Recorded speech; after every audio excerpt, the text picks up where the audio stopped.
What would be the biggest, after the game, if the Bengals, quote unquote, were to lose, what do you think would be the reason why the Bengals lose? They completely go away from what has been working the last couple of weeks, and they go out there and they say, you know what, we're going to roll back to this Joe Burrow type of offense and not run the ball under center, and just run the ball over the field.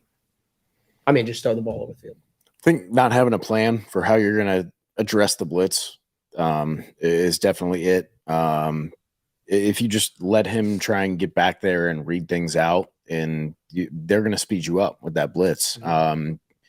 If Browning gets sped up and makes poor decisions, or keeps taking hits on the blitz and ends up losing the ball on a strip sack or something like that, that's really, I think, what they're going to look back and be like, man, we really kind of blew it there by not having a sure plan for how we wanted to address that.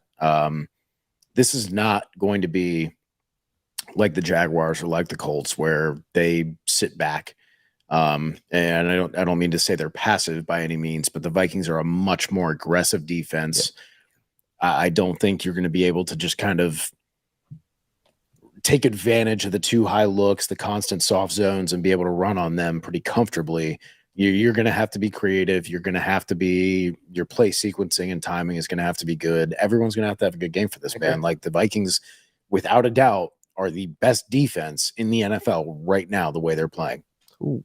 Like, that is just a fact. And if go to whatever metric you want, and I guarantee the Vikings are probably top 3, top 5 in that metric since week 5, 6. Like, they are very, very good. So I just want to stress that right now, when, we look up in the first quarter or the second quarter and it's, 3-0 or 6-3 or something like that. Like, that's the kind of game I'm expecting. Yeah. Like, me personally, obviously Vikings with their, I guess I can just go ahead and roll into predictions then while we're talking about it.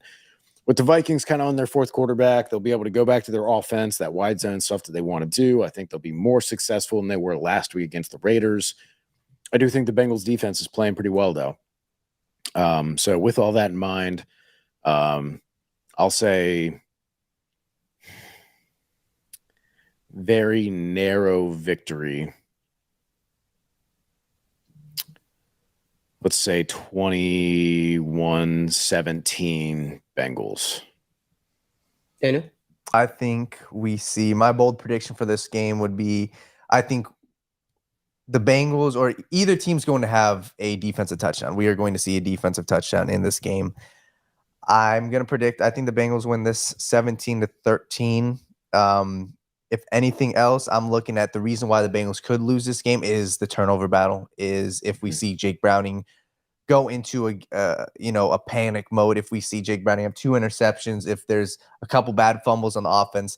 That's the real way I see the Bengals losing this game, is if you give the Vikings chances, because I'm not confident in this Vikings offense. But if you give them chances with those weapons, they're going to capitalize. So I think the Bengals win 17-13. I do think we see a defensive touchdown. I'll say a pick 6 on the Bengals. So, and I think it's going to be one hell of a game. There we go, folks. Yep. Last 2 weeks I've been doing that. Bengals have won, so I think it's going to be one hell of a game.